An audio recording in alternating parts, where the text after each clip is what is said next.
comes from and why we'll have to determine. We're going to have to figure it out. We have to figure it out. We can't live like this.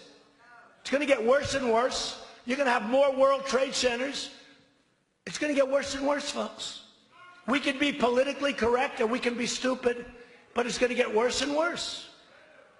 Until we are able to determine and understand this problem and the dangerous threat it poses, our country cannot be the victim of horrendous attacks by people that believe only in jihad.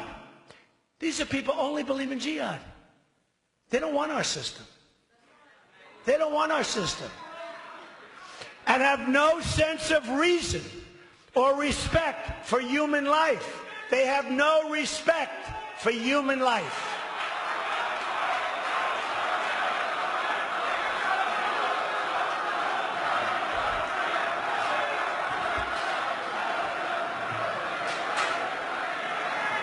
That's all right. He sounds like he's very exhausted.